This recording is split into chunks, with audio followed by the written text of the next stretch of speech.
Ladies and gentlemen, welcome in to the virtual 143 for one final time.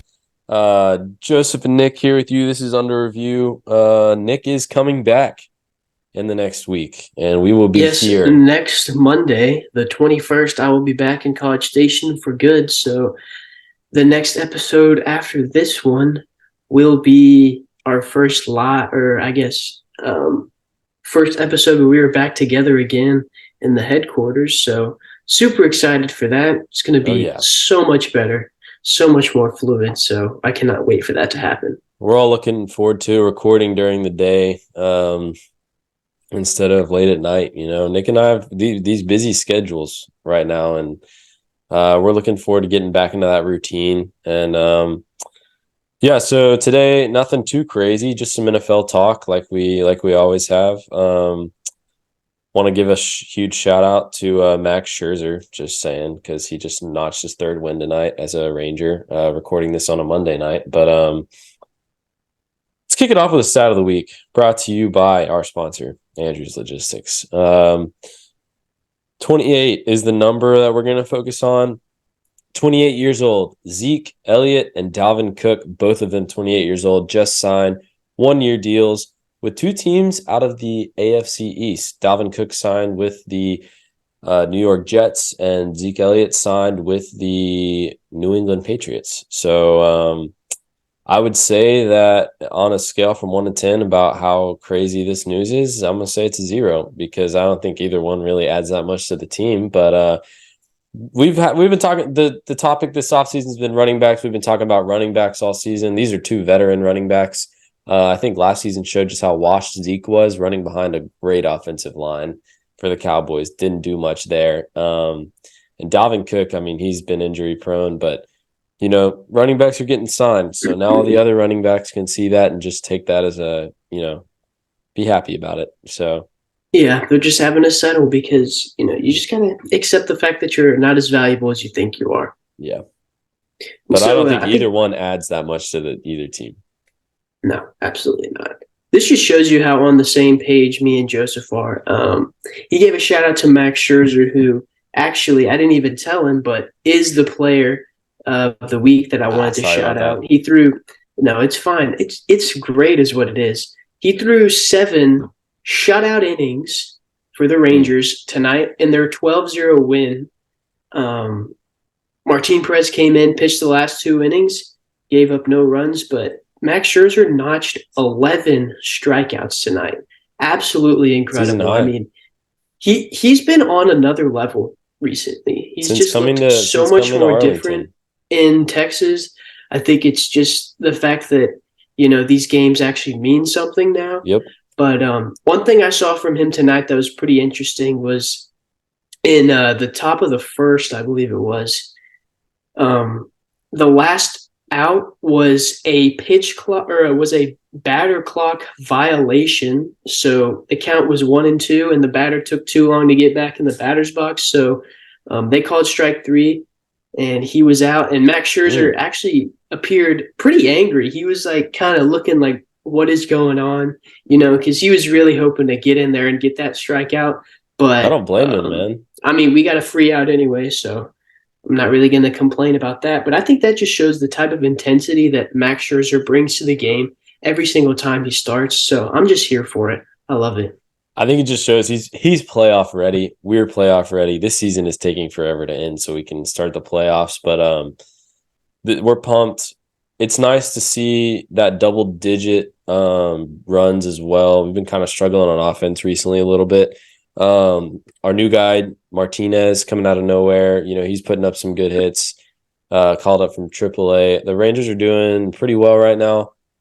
Can't complain there. But yeah, Scherzer was a great addition. He allowed only 1 hit, and it was an infield single. So that's pretty great. He let 2 guys on the entire time. Yeah, 1 walk. Had a hit and a walk. So, I mean, I'd say that's pretty productive. He's dealing, man. We love it. Pretty incredible. Absolutely. And unlike New York fans, we actually appreciate stuff like that. So exactly. So talking about the preseason, obviously, we're just getting amped up for the first Thursday night game of the Mm-hmm. year, the Lions versus the Chiefs. Oh, what a doozy. And Man, the NFL outdid yeah, themselves it with is that going to be first such game. a doozy. Obviously, everyone's expecting Patrick Mahomes to slaughter the Lions. But another big topic has been the rookie quarterbacks thus far, because Mm-hmm. we've seen we've seen all of them play. We've seen C.J. Stroud, we've seen Levis, we've seen Anthony Richardson, Bryce Young. We've even seen DTR, Dorian Thompson Robinson, and we saw He looked Stetson good. Bennett. And I was about to say Dorian Thompson Robinson looked pretty good. I'd say Mm-hmm. Stetson Bennett didn't look bad himself either. I mean, he was throwing it pretty well. Mm-hmm. He looks fluid when he plays. Obviously, this is against backups, but I would say he did pretty solid. And then obviously CJ Stroud got absolutely smashed because the Texans have no offensive line. And Well, he and he threw only played two drives. He didn't get much time. but most all of the rookie quarterbacks were Yeah. throwing picks, and so that was a pretty heavy topic of discussion. And Mm-hmm. speaking of quarterback discussion, I'm just going to go ahead and squash this right now. Justin Fields is not him. Okay, I'm tired of seeing all this hype surrounding him because he threw three passes for 129 yards and two Two touchdowns. touchdowns. But what they won't tell you is that all three of them were pretty inaccurate. They were low, high passes to the side. Like he was not hitting guys in the chest, and two of them were behind the line of scrimmage. He's throwing screen passes, and it's DJ Moore making plays, shedding 17 And DJ tackles, Moore, running he's a 50 stud. yards down the field. He's a That's not stud. taking anything away from DJ Moore, but it's like if you average out his air yards on the day, it was like 8 yards. And a lot of people have been critical, saying that, oh, well, you can't say that about Justin Fields because um, before it was about the numbers, and now that he's putting up the numbers, you're pulling out random stats like air yards. Well, I feel we as Cowboys fans are allowed to say that because if that was Dak Prescott, you would be just as critical. You would be so quick to take away all the credit, just like I'm trying to do with Justin Fields. So we have a right to do that because y'all would do that to us. I would like to say I agree with that. Justin Fields is it's gonna come out in the regular season. Like we don't even have to convince anyone. It's gonna come out in the regular season when the Bears don't even win like 6 games. That Justin Fields is not the guy that can carry a team. But also, there's been so much hype this offseason about the Jacksonville Jaguars. And like Colin Cowherd picked them, like we talked about, to like win the AFC. Like there's been a lot of people who are like they could win the Super Bowl this year. And so we started our preseason off with them, right? Trevor Lawrence did a great job. Let me just say, him and Christian Kirk and all of the Jaguars starters did a great job against our second and third string defense. So let me give them props because I'm they glad you're just cooking the backups. Like, good for like those you. guys aren't starting for us. Those are not our guys. We I think we're smart in the preseason. We're not trying to kill I don't know why all these guys are throwing in their starters right now.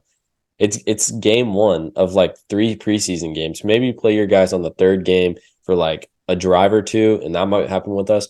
But like we didn't put any of our starters in. So yeah, they're supposed to dice our guys up. That's how it's supposed to work. There's been a lot of preseason overreactions, I feel like. And I think Justin Fields and Trevor Lawrence Yeah, the are one of Bears are them. acting like they're all hot stuff, and then people are already saying too that by the end of the season, Justin Fields should be a top 5 quarterback, and it's like that's not even. I don't even think he's in the conversation for top 10, maybe not even top 12 or top 15. I I mean, don't think so either. he just does not have it. Obviously, he could have a better season than he did last year because they actually have some weapons. Or he has some weapons Yeah. around him this year. But first off, I just thought we should come out and just squash all that hype because it bothers me as a Cowboys fan because I see the way I look at it is if this was Dak, putting up these numbers, then they would be just as critical. They would be Mm-hmm. just as quick to take away all the credit. So I felt like I had to come out and do that.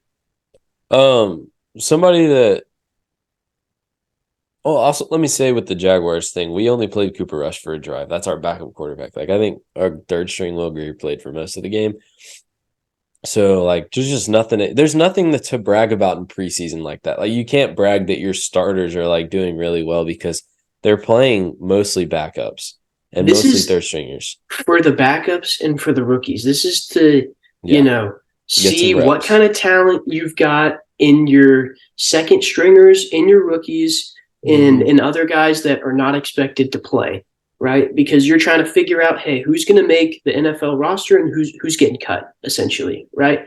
And so it's not impressive when you have the starters out there cooking guys, because I mean they should because they're starting, right?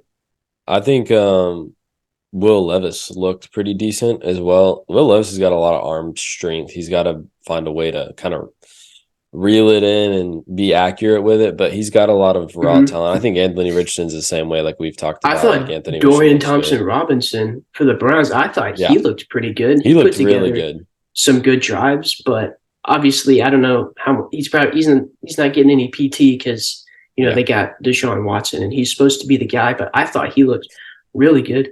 And then someone for the Cowboys was Deuce Vaughn. There was a big story there. He's coming getting to play for his dad, and he showed out. I would say showed off a lot of talent. He's really, really small, but with that small or that lower center of gravity, he's showed quickness. He's got pure speed. He's really explosive out of the backfield, super duper shifty. He's just a really good looking back. I think he'll do solid as a RB3, RB2, wherever we end up putting him come season time. But I think he'll be a viable backup option for the Cowboys in the season. I agree. Deuce Vaughn looks great. We need as many running backs as we can get that are good as well because apparently McCarthy wants to run the ball more, and in a league that is drifted completely away from that mentality.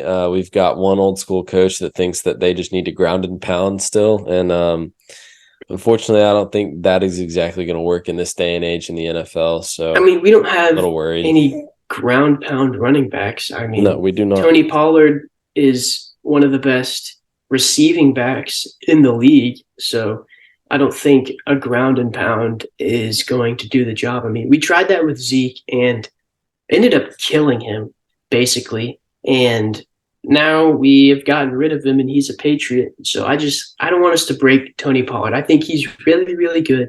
He's going to be a huge asset, but I think, and he's shown himself to be a little bit injury prone as well. So I think the whole run it up the gut, Yep. run it down their throats is going to kill Tony Pollard. I'm a little worried about Mike McCarthy calling our offensive plays. I'm just not sure how that's going to work out, but the pressure's there. I mean, this will be his last year if he can't do anything with us in the playoffs this year. And maybe Dak's last year as well if he can't get anything done. I mean, I think for sure McCarthy's in the hot seat, right? Mm-hmm. Because now he's calling the plays, he's calling the shots, and so it's 100% on him. And so I think if we don't get results this year, then it might be time to move on and look somewhere else. I mean, that's what they didn't extend his contract. I think this is the last year on his contract, so he will be gone if this doesn't work out. Russell Wilson played a little bit this preseason. Obviously, the Broncos are one of those teams that people are looking at, hopefully, to be better. AFC West looks like it's gotten better. The Chiefs are obviously still the favorites to win that. But overall, preseason, you can't really count everything that you see in it, but it's just nice to check ESPN and see those NFL logos on there again It and is, see those yes. scores. Mm-hmm. But we're ready, really ready for the actual regular season, and I could not be more pumped for some real football because this it is still not as fun. feels so far away. I mean, it's about a month still.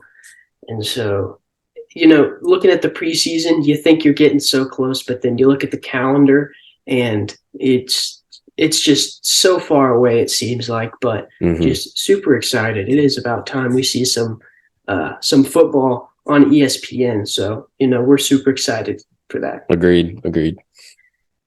So here's like to end our shows on Under Review. I brought you a quote by the Billy Bowerman, who is actually a track star. Victory is in having done your best. If you've done your best, then you've won. That's the truth. That's the truth. Well, we hope you enjoyed this summer from the virtual under review, but next week we will be back. We will hit the ground running, bringing you some exciting content like we always do. Mhm. But enjoy this week, and we'll see you next week with another episode of Under Review.